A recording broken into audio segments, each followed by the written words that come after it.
The old maintenance vessel shuddered as it pulled alongside the massive battleship. Even from the worn captain's chair, James Miller could feel the vibrations running through the U.S. Firefly's hull. He'd gotten used to those tremors over the years. They were just another quirk of his aging ship, like the flickering lights in the mess hall or the temperamental air recyclers on Deck 3. "Docking procedure initiated, Captain," reported Susan from the helm, her fingers dancing across the controls with practiced ease. After 5 years of flying this old bucket, she could probably dock it in her sleep. Through the bridge viewport, James watched as their ship's docking arm extended toward the U.S. Thunder, pride of the United Earth Fleet. The Thunder's sleek hull gleamed in the starlight, its weapon arrays and defense systems a testament to humanity's military might. Next to it, the Firefly looked like what it was, a cobbled-together support vessel that had somehow survived 20 years past its intended decommission date. "Incoming transmission from the Thunder, sir," called out Mike from the communications station. There was a slight edge to his voice that James recognized. They all knew what was coming. "Put it through," James ordered, straightening in his chair. The crew around him tensed, preparing themselves. The smirking face of Commander Richards appeared on the main screen. "Well, if it isn't the garbage scow. Come to deliver our supplies, Miller." James kept his expression neutral. "That's correct, Commander. We have your replacement parts and maintenance supplies as requested. Try not to scratch our paint with that junk heap of yours," Richards laughed. "Though I suppose a few more scuff marks wouldn't make the Firefly look any worse than it already does." Several of the bridge crew bristled at the insult, but James maintained his professional demeanor. "We'll be careful, Commander. Firefly out."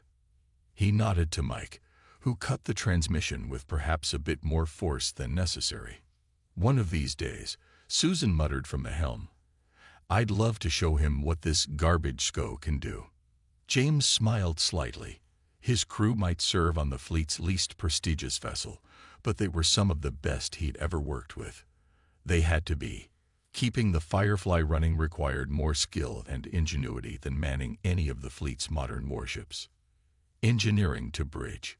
Tom Walker's voice crackled through the comm system. "Captain, we're getting some unusual readings from the power core again."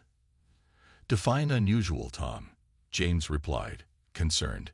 The Firefly's core was a unique piece of work, the result of countless modifications and repairs over the years. Sometimes James thought it stayed running through sheer stubbornness. The efficiency ratings are fluctuating, but they're actually higher than they should be. Way higher. It's like the core is drawing power from somewhere else, but I can't figure out the source. Before James could respond, a new alarm started blaring. Multiple ships dropping out of FTL. Mike announced, his hands flying over his console. "Reading 5. No, 7 unknown vessels. Large energy signatures." James leaned forward in his chair. "Show me." The main screen lit up with the sensor display. 7 massive ships had appeared at the edge of the system, their designs unlike anything in human records. As they watched, more vessels continued to emerge from FTL. "They're not responding to hails," Mike reported tensely. "Wait. Incoming transmission, all frequencies." A deep, resonant voice filled the bridge. "Attention, human vessels. You have been found wanting. Your technology is primitive, your defenses inadequate. Surrender now, and you may be permitted to serve the Dominion." James watched as the Thunder's weapon systems came online, its massive hull turning to face the threat. Around them, other fleet vessels began moving into defensive positions. The Firefly, still attached to the Thunder by its docking arm, was caught in the middle. "Sir," Tom's voice came through again, more urgent now. "The power core. It's reacting to something from those ships. The energy patterns are going crazy. Get us loose from the Thunder," James ordered Susan. "But stay close. We might need to help with evacuations if this goes bad." He knew the Firefly's role in combat. They weren't meant to fight, but to save lives where they could. The alien vessels opened fire. Streams of eerily beautiful energy weapons lashed out at the human fleet. The Thunder's shields flared as they took multiple hits but held. Other ships weren't so lucky. "The Ross is in trouble," Susan reported. "Direct hit to their engines. They're losing power." "Take us in," James commanded. "Prepare for emergency transport of their crew." As they maneuvered toward the stricken vessel, one of the alien energy beams struck the Firefly's port side. James braced for destruction. Their shields were decades out of date, barely able to stop micrometeors, let alone advanced weapons. But destruction didn't come. Instead, the ship shuddered, and every display on the bridge lit up with unprecedented energy readings. In engineering, Tom was shouting something about power levels that shouldn't be possible. "What just happened?" James demanded. "Sir," Tom's voice was filled with disbelief. "The core. It absorbed the energy from that weapon. Completely absorbed it. And it's integrating the pattern somehow. I've never seen anything like it." James stared at the redouts, then at the alien ships continuing their assault on the fleet. A crazy idea began forming in his mind.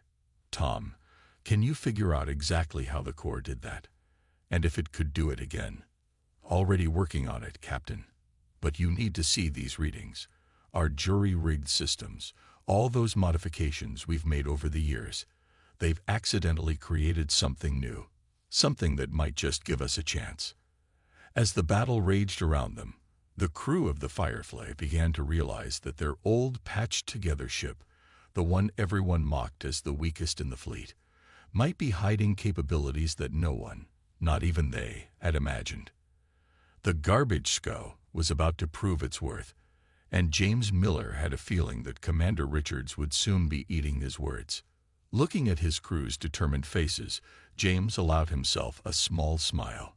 Sometimes the best weapons were the ones that no one saw coming, even if they looked like they belonged in a scrapyard. The bridge of the U.S. Firefleet erupted in chaos as more alien vessels emerged from FTL. The ship's outdated sensors struggled to keep track of the mounting threats, their displays flickering with each new arrival. James Miller gripped his captain's chair tightly, watching as the pride of the human fleet engaged the mysterious Dominion forces.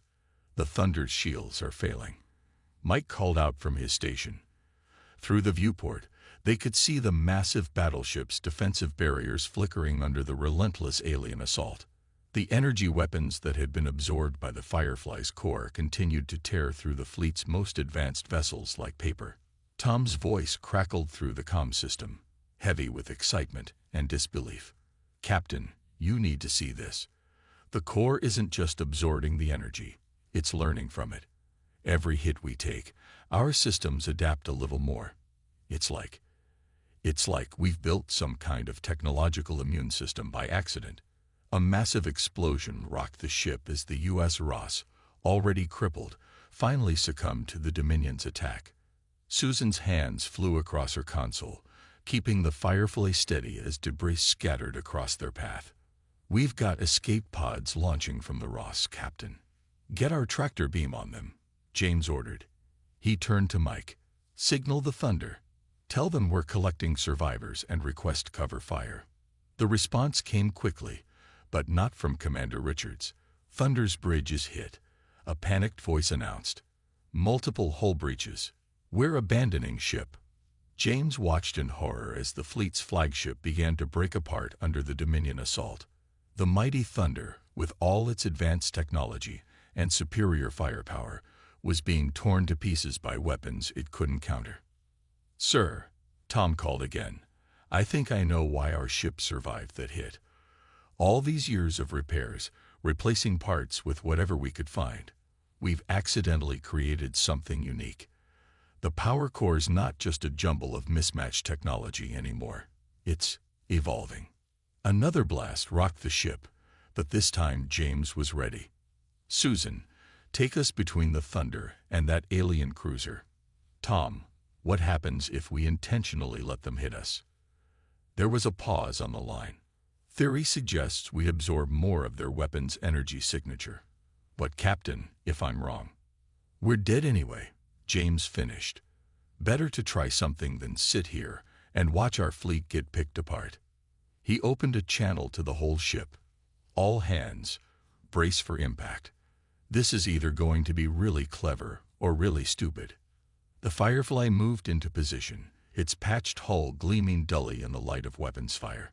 The alien vessel, perhaps confused by such seemingly suicidal tactics, directed a full broadside at the small support ship. The impact was tremendous. Every light on the bridge flickered, and for a moment James thought they'd made a terrible mistake. Then the readings started coming in. Power levels rising. Tom shouted, his voice filled with amazement. The core it's not just absorbing the energy anymore, it's replicating it.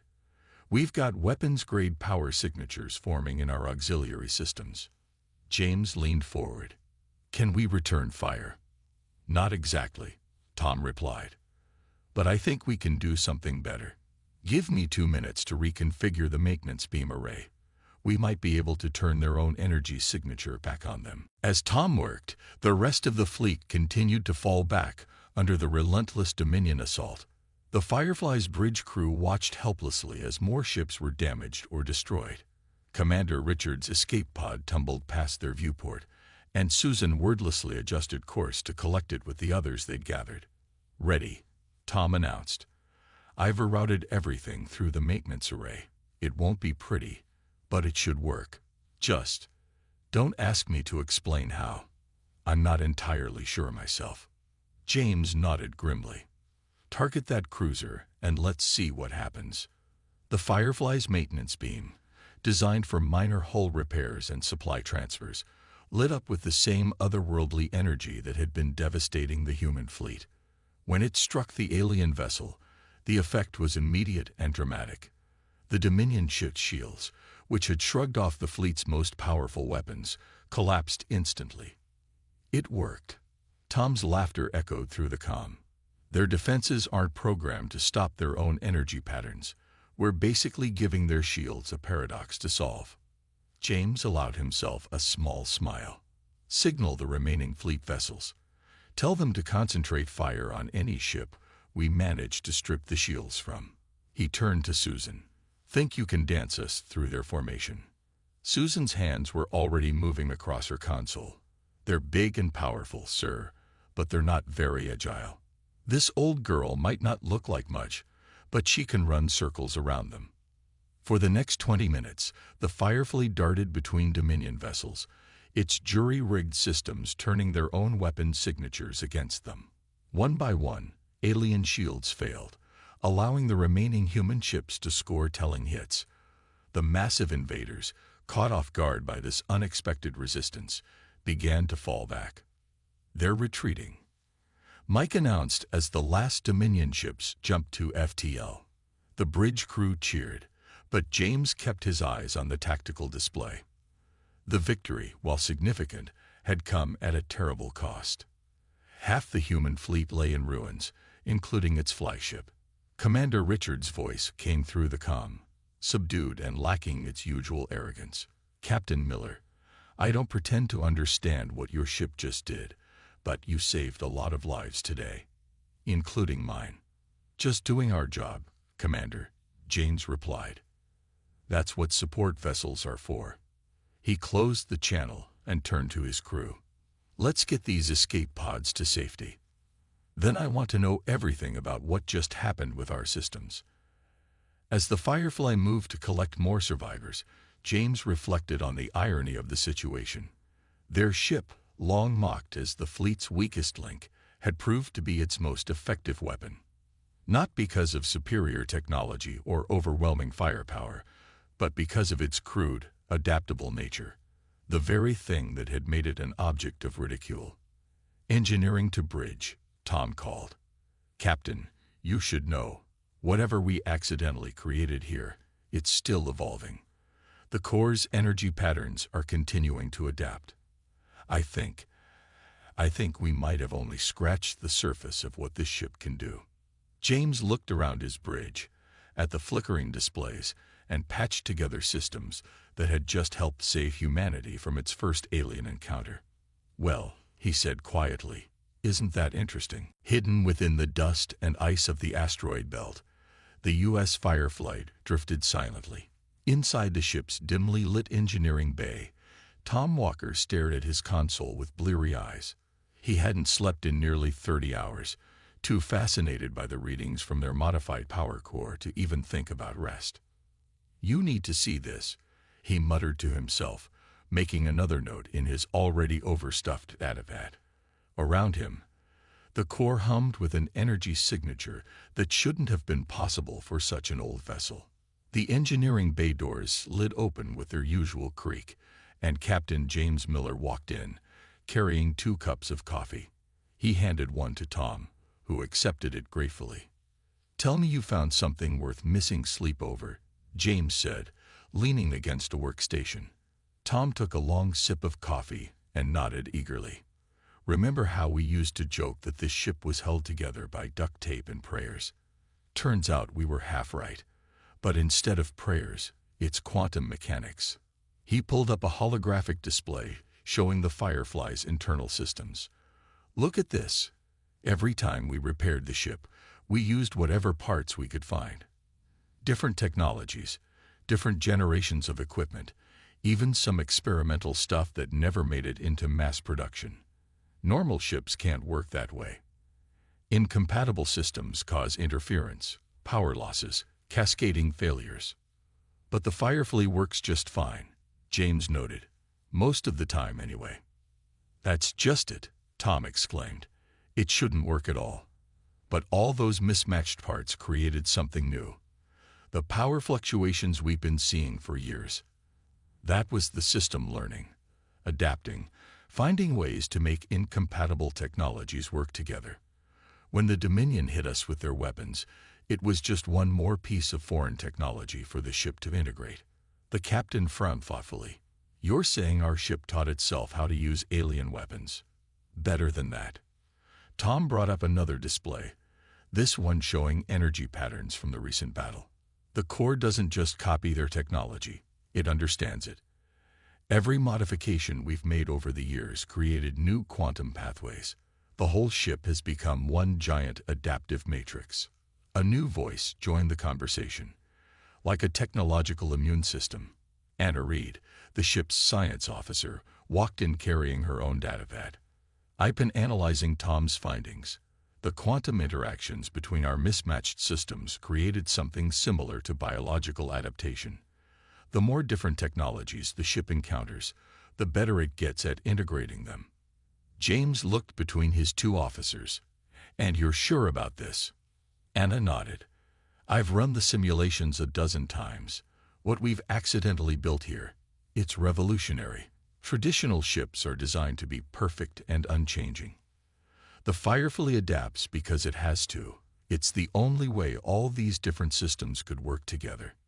"Captain to the bridge," Susan's voice came through the comm. "We're picking up some strange readings from the outer edge of the asteroid field." James straightened. "On my way." He turned to Tom and Anna. "Keep working on understanding our new capabilities. I have a feeling we're going to need them soon." On the bridge, Susan's hands moved carefully over her console, adjusting their position among the asteroids. "The readings are getting stronger, sir. Whatever it is, it's big." "Show me," James ordered. The main screen displayed a massive energy signature moving through the asteroid field. As they watched, it resolved into a familiar and unwelcome shape. "A Dominion warship. They're searching for us," Mike said from his station. "This is the 3rd patrol we've detected this week. They're not giving up." James studied the tactical display. The Dominion ship was powerful, but it moved with obvious difficulty through the dense asteroid field. The Firefly, smaller and more maneuverable, had a clear advantage in this environment. "Tom," he called through the comm, "what's the status of our adaptations?" "Better than ever, Captain," Tom replied excitedly. "The core's been integrating that weapons data we absorbed. Anna thinks we might be able to do more than just copy their energy signatures now. We might be able to improve on them." James raised an eyebrow. "Improve how?" "Their weapons are powerful but inflexible," Anna cut in. "They're designed to overwhelm any normal defense. But our system is learning their patterns, finding weaknesses. We might be able to create variations they're not prepared for. The captain considered this information, watching the Dominion ship's slow progress through the asteroid field. An idea began to form, dangerous, but potentially game-changing. How much of their technology do you think we could absorb before the core reaches its limit? He asked. There was a pause before Tom answered. Theoretically, there might not be a limit. The more we absorb, the more the system evolves to handle it. Why do you ask? James smiled grimly. Because that patrol ship out there is going to help us test your theory. Susan, plot an intercept course. Mike, send word to Fleet Command. Tell them we're about to get them some very useful intelligence on Dominion technology. The bridge crew exchanged excited looks. They all knew what their captain was thinking. The Firefly's unique abilities made it the perfect ship for this kind of mission. Where other vessels would be destroyed by close contact with superior Dominion technology, they could learn from it, adapt to it, and potentially even master it. Course plotted, sir, Susan reported. We can use these larger asteroids for cover until we're in position. Tom, Anna, James called, get ready to record everything. If this works, we'll know more about Dominion technology than anyone else in the fleet. He settled into his captain's chair, feeling the familiar vibration of the ship's engines. Let's go show them what the fleet's weakest ship can really do. As the Firefly moved silently through the asteroid field, its systems hummed with possibility. The ship that had been cobbled together from spare parts and obsolete technology was about to become humanity's greatest source of intelligence on their new enemies. The crew, once mocked for serving on such an old vessel, now found themselves at the forefront of humanity's defense. Tom's voice came through one last time before they moved into position. Captain, I should mention, every time we absorb new technology, the ship's capabilities become harder to predict. We're in uncharted territory here. James watched the Dominion ship grow larger on their screen. Good, he replied. I like unpredictable. It's about time someone surprised them for a change. The Dominion patrol ship never saw them coming. The Firefly slipped between two massive asteroids, its hull painted with light-absorbing coating that made it nearly invisible against the dark rocks. James watched from the bridge as they drew closer to their target, close enough now to see the alien writing etched into its hull. All systems ready, Tom reported from engineering. The core is already reacting to their energy signatures. It's like it remembers them from the last battle. Susan's fingers moved with delicate precision over her console, guiding their ship through the debris field. One wrong move would send them crashing into the rocky masses surrounding them, but she navigated the chaos like she was born to it. We'll have one shot at this, James reminded his crew. Once we engage, every Dominion ship in the system will know where we are. The plan was risky, but it was their best chance at understanding the enemy's technology. They would get close enough for the Firefly's adaptive systems to absorb and analyze the Dominion ship's active scanning beams, relatively weak energy emissions that wouldn't immediately alert the patrol to their presence. In position, Susan whispered, though there was no real need for quiet in space. James took a deep breath. Tom, begin passive scanning. Anna, record everything. The Firefly's cobbled-together sensors reached out invisibly, tasting the edges of the Dominion ship's energy field. Data began flowing into their systems, and the power core hummed with growing intensity. This is incredible. Anna's voice was filled with wonder. Their scanning technology. It's not just looking for ships. They're searching for specific energy signatures. They're hunting us, Captain. They want to know how we survived their weapons. A sudden alarm blared through the bridge. They've spotted us, Mike called out. Their weapons are powering up. Hold position, James ordered, even as his instincts screamed at him to retreat. Tom, how much more data do you need? 30 seconds. Tom's fingers flew across his engineering controls. The core is adapting faster than ever. It's not just learning their scan patterns, it's improving them. The Dominion ship turned ponderously toward them, its weapon ports beginning to glow with that familiar deadly energy. But James noticed something different this time. The energy signature wasn't quite the same as before.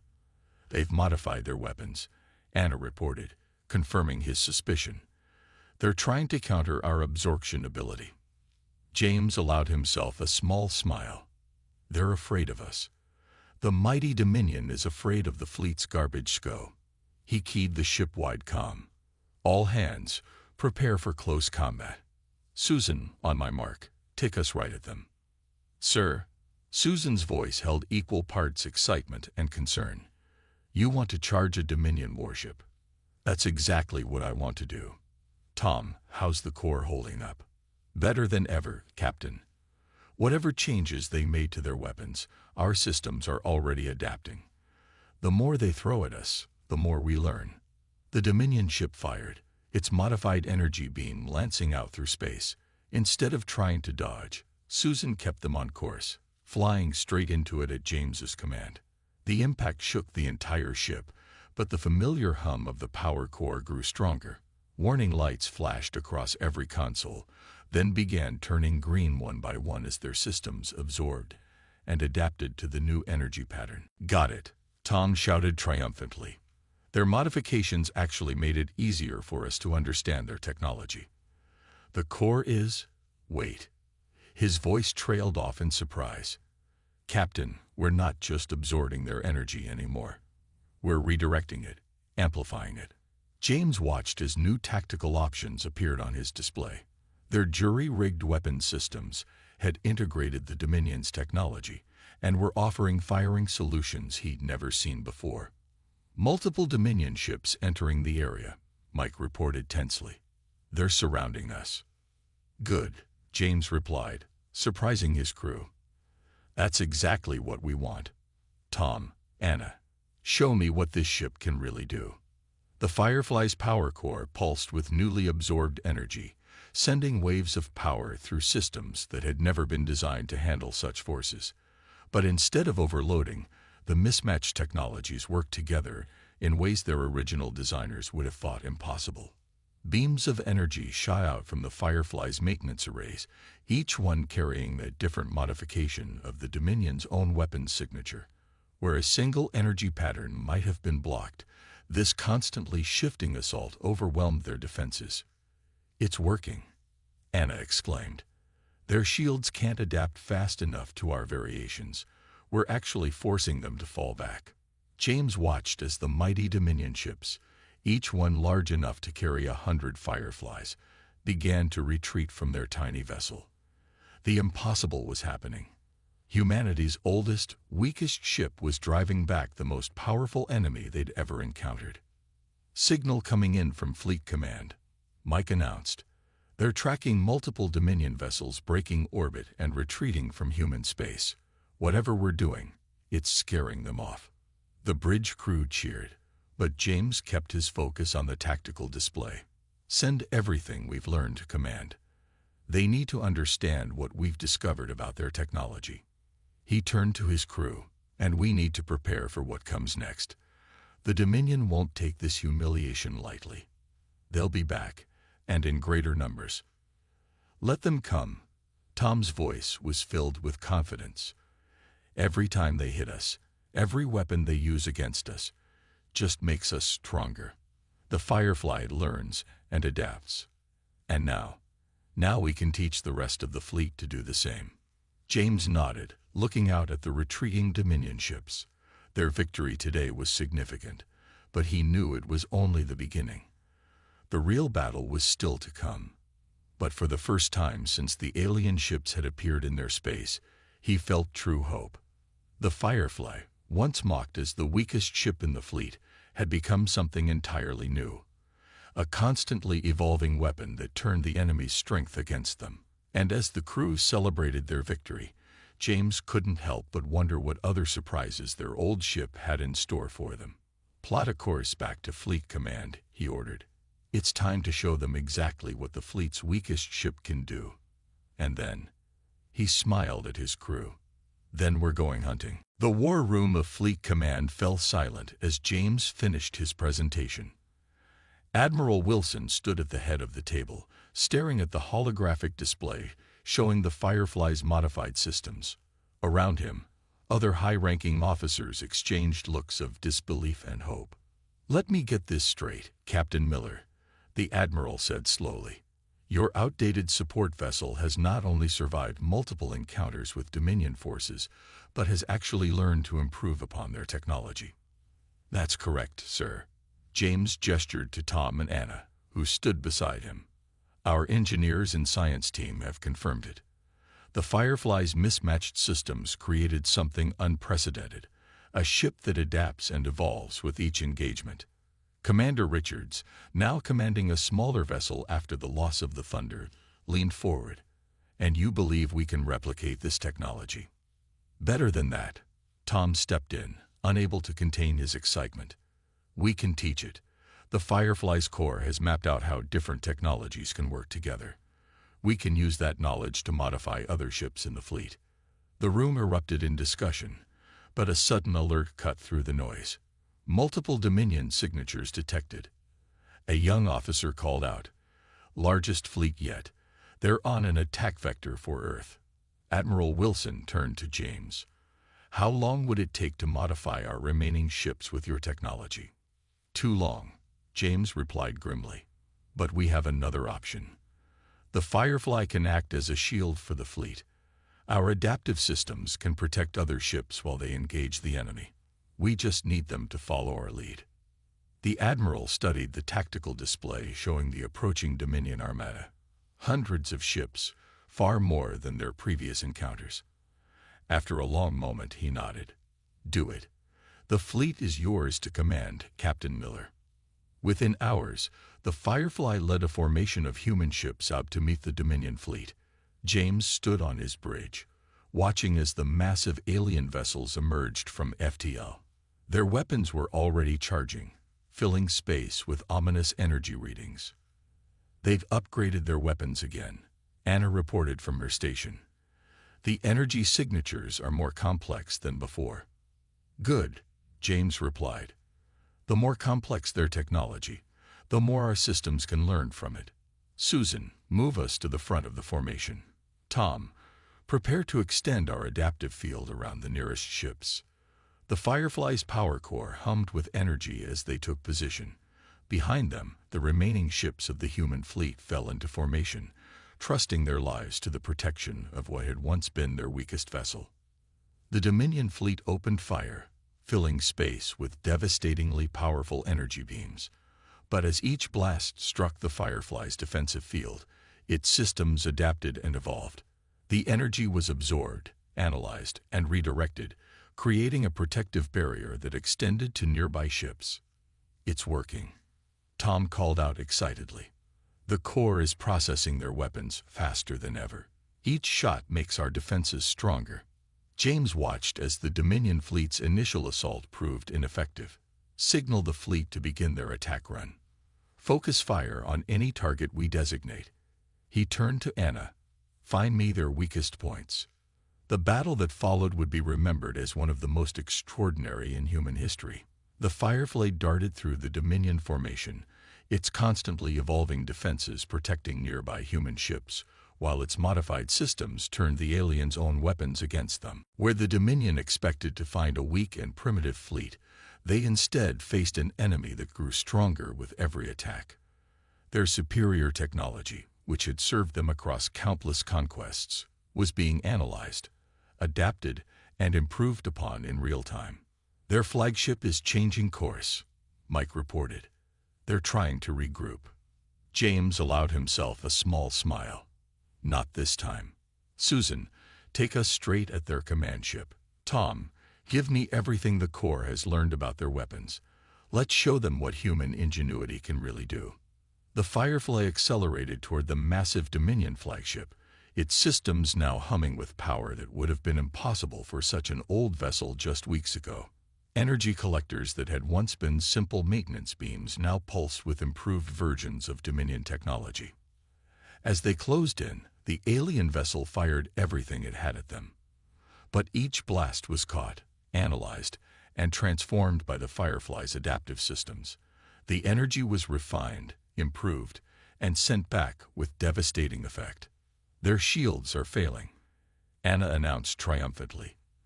The modifications we made to their weapons, they can't defend against them. James keyed the fleet-wide channel. All ships, concentrate fire on the flagship's exposed sections. Time to end this. The combined firepower of the human fleet, led by the Firefly's enhanced weapons, tore through the Dominion flagship's weakened defenses. Secondary explosions rippled along its massive hull as critical systems failed. "They're sending out a general retreat signal," Mike reported, his voice filled with disbelief. "The entire Dominion fleet. They're running." The bridge crew watched as the mighty alien armada broke formation and fled, their supposedly invincible ships running from the fleet they had come to conquer. As the last Dominion vessel disappeared into FTL, cheers erupted across all channels. Admiral Wilson's voice came through the comm. "Outstanding work, Captain Miller. You've just changed the course of human history. The Firefly will go down in history as the ship that saved Earth." James looked around at his proud crew. "Thank you, Admiral, but it wasn't just the ship. It was every repair we made, every modification we jury-rigged, every time we had to make do with whatever parts we could find. We won because we never stopped adapting." In the days that followed, the Firefly's unique technology began to be incorporated into other ships of the fleet. The vessel that had once been mocked as a garbage scow became the template for a new generation of adaptive warships.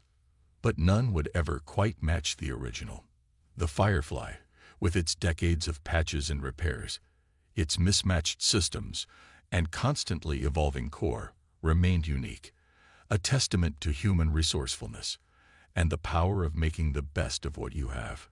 James stood in engineering with Tom and Anna, looking at the now famous power core. "You know what the real irony is," he mused. "If we'd had a newer ship or better equipment or proper replacement parts, none of this would have happened.